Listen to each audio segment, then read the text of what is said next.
He ordered a wife for the ranch, but it was his daughter who said, "Can she stay forever?" When Henry Whitlock placed that letter in the post, sealing it with his coarse rancher's hands, he did not imagine how profoundly it would shift the rhythm of his quiet, weathered life. The ranch was vast, dry land under a sky that stretched without end, and though the cattle moved like shadows across the horizon, Henry felt only the sharp ache of solitude echoing in the rooms of his wooden house. Since his wife's death years before, the only warmth left to him was his young daughter, Clara, whose laughter was as fragile and fleeting as birdsong on a cold morning. She needed more than a father hardened by dust and labor. She needed gentleness, a woman's hand to guide her, and a voice that softened the silence of nights too long. That was why Henry wrote for a mail-order bride. The weeks crawled by with the monotony of chores, of fence mending and herding, until one evening a coach arrived at the ranch gate. The sun had just begun to sink, turning the plains copper and gold, and Henry stood waiting with Clara at his side, her small hand gripping his rough palm. When the door opened, a young woman stepped down, her figure framed by the fading light. Her dress was simple, but the way she carried herself brought a hush to the dusty yard. Her eyes searched the ranch with quiet courage, and when they fell on Clara, they softened instantly. Clara stepped forward first, her braids swinging, and asked in a voice filled with awe, "Are you the lady who's come to stay with us?" The woman smiled and knelt, answering gently, "Yes, if you'll have me." Her name was Evelyn. That first night, Henry set her at the table where only silence had usually dined. She folded her hands, spoke in a voice that blended warmth with steadiness, and when Clara spilled her milk with nervous clumsiness, Evelyn only laughed softly and wiped the table clean without a word of reproach. Clara studied her as though memorizing every gesture, her small chest rising with a hope she did not yet dare to speak aloud. Henry noticed it too, though he tried to hide the tightening in his throat. Days turned into weeks, and Evelyn took root in their lives as naturally as rain soaking the thirsty soil. She stitched Clara's torn dresses, taught her to hum little songs while they worked, and set flowers in a chipped vase on the table, changing them whenever they wilted. The house, which had long echoed only with boots and silence, began to feel like something alive again. Clara, who once lingered by her father's side in quiet longing, now ran to Evelyn with stories, questions, and laughter. Henry watched, sometimes with gratitude, sometimes with the sharp reminder that this woman was here because of an arrangement he had made out of necessity, not because fate had guided her to love them. One evening, when the stars burned brighter than lantern flames, Clara climbed into her father's lap by the fire. Her head rested against his chest, and after a long silence, she whispered, "Papa, can she stay forever?" The words struck Henry deeper than he expected, stirring a tenderness and a guilt he could not easily name. He kissed Clara's hair, but he did not answer. He only watched Evelyn across the room, bent over her sewing, the lamplight painting her face with warmth. Henry wrestled with doubts in the nights that followed. Could he truly ask Evelyn to stay, beyond the contract, beyond the promise written in letters? Was it fair to her, to bind her to a life of toil on the ranch, far from the bustle of towns, far from any dream she might once have carried? He thought often of her silence when he tried to speak of his late wife, of how she touched the old photographs on the mantel with reverence but never intrusion. She carried her own past quietly, and he feared there might be grief in her heart he could not heal. But Clara's plea hung in the air like an unanswered prayer. Evelyn, without ever hearing the child's words, seemed already to be living the answer. She rose before dawn to help Henry with the morning chores, her hands blistered yet uncomplaining. She listened to Clara's endless chatter, patient as a river smoothing stones. And one evening, when Clara fell ill with a fever, Evelyn sat by her bedside all night, cooling her forehead, whispering stories until the child's restless breathing calmed. When Henry stepped into the room at dawn, he saw Evelyn with Clara's small hand tucked safely in hers, and he understood that something greater than his letter had brought her here. The ranch no longer felt like an empty stretch of earth but like a place where hearts had begun to weave together. Clara, bright-eyed and trusting, had spoken aloud the truth Henry dared not voice, that Evelyn had filled their lives with a quiet grace neither of them wanted to lose. When Clara looked up once more with her earnest eyes and repeated softly, "Papa, can she stay forever?" Henry realized the question was no longer the child's alone. It had become his own. And though words failed him in that moment, his silence held the weight of an answer that Evelyn seemed already to understand. The ranch spread wide under the endless sky, a place of wind, dust, and long silences. Henry Whitlock had worked it for years, his life measured by the rising of the sun and the setting of it, by the birth and death of calves, by fences falling and being mended again. He had built the homestead with his hands, his sweat sinking into the beams of wood, his sorrow buried deep in the soil after his wife had passed. It was a quiet life, too quiet, until Clara came along. His daughter was his reason for enduring the loneliness, but even her bright eyes could not fill every shadow in the house. It was for Clara, really, that Henry wrote the letter. The thought of a wife had once belonged to his own heart, but he had long ago put away such longings. Still, he couldn't stand the thought of Clara growing up without a woman's touch. She was 7 now, curious, stubborn, always asking questions about things Henry did not know how to answer. He could teach her to saddle a horse, to ride across the prairie without fear, but he could not teach her the softer things, how to braid her hair, how to sew a button straight, how to hear music in the stillness of night. So he wrote, his words awkward but honest, asking for a woman willing to come west, to marry a man she had never seen, to raise a child in the middle of nowhere. The day the coach arrived, Henry's stomach felt heavier than any weight he had carried in the branding pen. Clara stood at his side, small fingers tight in his rough hand.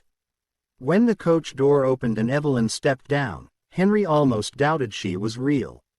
She looked around with wide eyes, taking in the expanse of prairie, the corral, the small house standing against the horizon. Her face held no fear, only a kind of quiet resolve.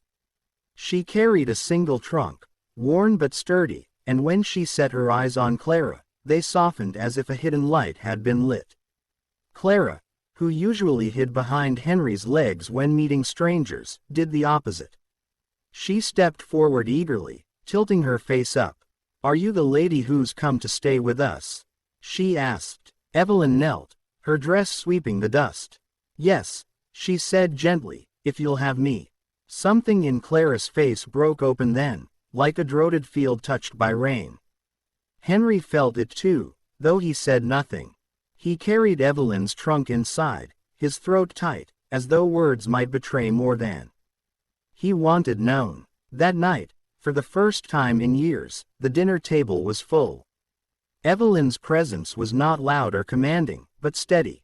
She ate quietly, spoke when spoken to, and when Clara knocked over her milk in nervous excitement, Evelyn only smiled, wiped it up, and asked her about the book she'd been reading. Clara giggled, filling the silence with chatter, and Henry sat watching, a strange warmth growing in his chest. The days passed, and Evelyn slipped into their lives with a gentleness Henry had not expected. She rose early, sometimes to help with the animals, sometimes to prepare breakfast. When she noticed Clara's worn dress, she mended it with neat, careful stitches. She placed small vases of wildflowers on the table, their colors a quiet rebellion against the dull browns and grays of ranch life. And every evening, Clara seemed to glow a little brighter, laughter bubbling where once there had only been questions left unanswered. Henry noticed how Clara began to look at Evelyn not as a visitor but as something more permanent, more essential. The bond grew quickly, like roots finding water deep beneath dry ground. And one night, when Clara climbed into her father's lap by the fire and whispered, "Papa, can she stay forever?" Henry's breath caught. He kissed her hair and said nothing, but the words carved themselves into his heart. The truth was, Henry wasn't sure. He had sent for a wife out of duty, not love, and though Evelyn was everything he had hoped for Clara, he wondered if she was truly content. Sometimes, late at night, he caught her looking out the window toward the horizon, her face unreadable in the starlight. She spoke little of her past, only that she had grown up in the East, where the towns were crowded and the air thick with smoke from factories. She had come west, she said, to find something new, something honest. But Henry wondered what she had left behind, what pieces of her heart still lingered elsewhere. Clara, however, never doubted. She followed Evelyn everywhere, mimicking her sewing, learning her songs, soaking in her presence with the hunger of a child who had longed for something she could not name. Evelyn answered that hunger with patience, never pushing her away, always welcoming her small hands tugging at her skirts, her endless questions, her laughter. The turning point came one evening when Clara fell ill. The fever rose quickly, leaving her cheeks flushed, her small body restless. Henry, panic-stricken, tried to cool her with damp cloths, but it was Evelyn who stayed at the bedside through the night. She sang softly, told stories in a calm voice, and laid cool hands against Clara's skin until the fever broke in the gray light of dawn. When Henry entered the room and saw Clara asleep, her hand tucked into Evelyn's, he felt something in him yield. This woman was no longer a stranger brought by a letter. She was the answer to a prayer he hadn't dared to speak. Yet still, doubt lingered. Henry found himself watching Evelyn closely, searching for signs of discontent, for cracks in the calm surface she showed. He feared that one day she might wake and decide this life was not enough, that she might leave as quickly as she had come, and then Clara's heart, and his own, would break in ways that could never be mended. But Clara's plea kept echoing in his mind. "Papa, can she stay forever?" It was no longer just a child's longing. It was the question of his own heart. And though he had no answer yet, he knew the time would come when silence would no longer be enough. The weeks that followed Clara's fever carried a new rhythm across the ranch. Evelyn's presence no longer felt like an interruption to Henry's life, but like something woven into its fabric. She moved through the days with quiet steadiness, her hands shaping bread, mending fences with strips of cloth tied around blistered fingers, braiding Clara's hair in the mornings while teaching her old songs Henry had never heard before. Henry found himself watching her more than he cared to admit. He watched the way she bent over her work, the way her laughter, gentle but full, filled the air when Clara said something unexpected. Yet just as often, he caught glimpses of something else, the way Evelyn sometimes grew still, staring out toward the horizon as if it were a door leading back to a past Henry could not see. She carried her silence like a shadow, and it reminded Henry of his own. The ranch itself demanded everything from them. Fences needed repair after storms, calves struggled to their feet in the spring mud, and drought threatened the grazing fields.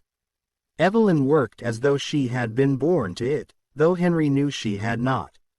She learned to ride a horse, though not without falls and bruises. She milked the cow before sunrise, her breath steaming in the cold air.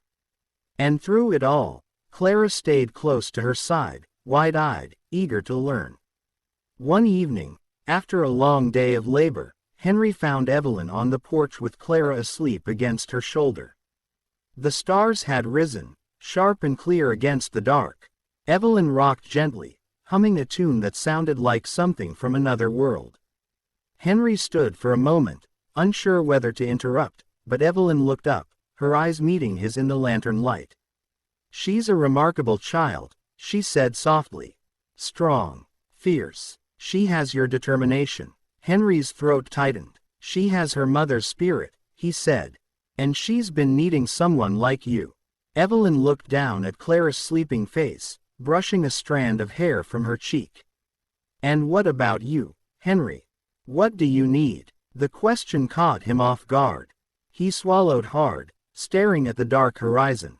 "I need to keep this ranch alive. I need to see Clara grow strong. Beyond that," he shook his head, "I don't know what I need anymore." Evelyn's gaze lingered on him, unreadable. Then she shifted, rising carefully so as not to wake Clara. She carried the child inside, her figure framed by the doorway light. Henry stood rooted to the porch, her question echoing in his chest long after she was gone. As spring deepened into summer, Clara grew more attached to Evelyn. She clung to her hand in church, begged for her stories before bed, and often repeated the same question Henry still struggled to answer. "Papa, can she stay forever?"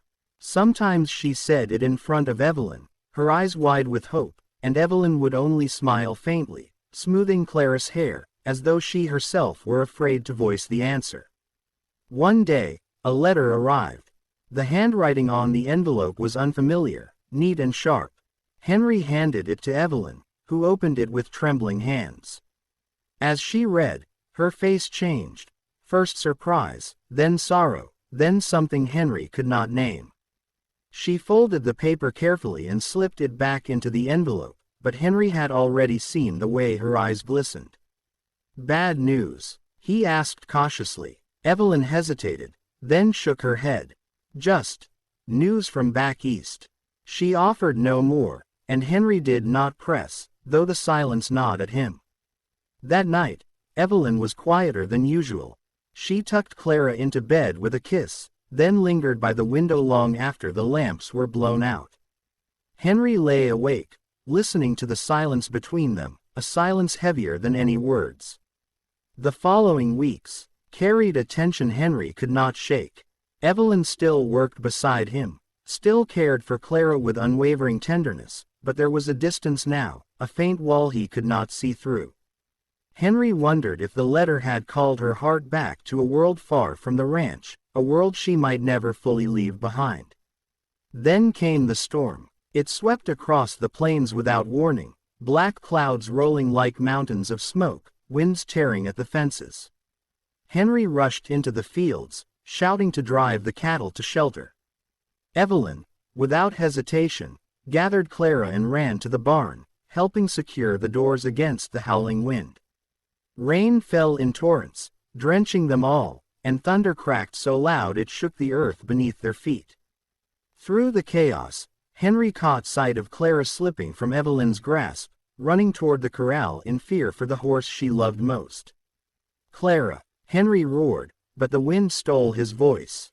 Evelyn chased after the girl, skirts heavy with mud, and Henry's heart froze as lightning split the sky. He ran too, fighting the storm, until at last he reached them both, Evelyn holding Clara tightly, shielding her with her own body as debris whipped through the air. Together they stumbled back to the barn, Henry's arm around them both.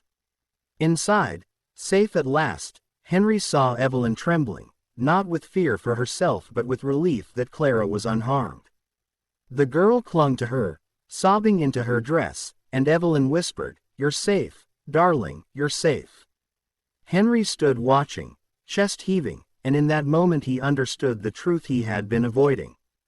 Evelyn was no longer just a guest, no longer just a woman brought by letter. She was the heart that had bound their lives together. Without her, the ranch would be empty again, Clara's laughter would fade, and his own soul would return to its silence. When the storm passed, and the plains lay washed clean under the pale light of dawn, Henry found Evelyn on the porch. She was weary, her hair loose from its pins, but her eyes shone with a quiet strength. "I can't lose you," Henry said simply. His voice was raw, stripped of pride. "Clara can't lose you. You've given her back a childhood I couldn't give alone. And you've given me more than I thought I'd ever feel again." Evelyn's lips trembled, and for a long moment she said nothing. Then she drew a deep breath. "The letter I received, it was from my sister. She wanted me to return home. She reminded me of the life I left behind, of duties I never finished. I've carried that weight in silence." She looked toward the horizon, her hands clasped tight. "But out here, with you and Clara, I've found something I never thought I'd have. A place where I belong. A family that feels like mine." Henry stepped closer, his hand covering hers. "Then stay. Not because of a letter, not because of an agreement made in desperation. Stay because you choose to. Stay because Clara needs you. Because his voice faltered, but he forced the words through. Because I need you. Evelyn's eyes filled with tears, but they were tears of release, not sorrow. She nodded slowly, as though the decision had already been made in her heart long before he asked. Then I will stay, she whispered. The door creaked open, and Clara appeared, her hair tousled from sleep. She blinked at them, then smiled, her voice clear in the morning air. Papa, does that mean she's staying forever? Henry lifted his daughter into his arms, pressing his face into her hair. Yes, Clara, he said, his voice steady for the first time. Forever. Evelyn reached out, drawing them both into her embrace, and for the first time since his wife's passing, Henry felt the silence of the ranch break, not with words, but with the unshakable bond of a family remade. The days that followed were not without hardship. The ranch still demanded everything of them, the storms, the drought, the endless work, but now it was different. Now, laughter mingled with the labor, songs drifted from the kitchen, and Clara grew with a confidence that came from knowing her home was whole. Henry still carried his burdens, but he no longer carried them alone. Evelyn's hand was always there, steady and sure, and Clara's voice was the music that kept them going. And when the nights grew long, and Henry sat on the porch with the stars stretching endless above him, Evelyn by his side and Clara asleep within, he knew the truth of it. He had not just ordered a wife for the ranch. He had found the missing piece of his life, the mother his daughter longed for, the partner he had stopped believing could exist. It was Clara's words, simple and unshaken, that had spoken the truth all along. Can she stay forever? And forever had finally begun. If you enjoyed this story, click the video on your screen now. Watch another unforgettable tale where destiny and courage collide in the way you never expected. Don't forget to subscribe and consider a super chat to help us keep bringing you more stories like these. Your support means everything to us.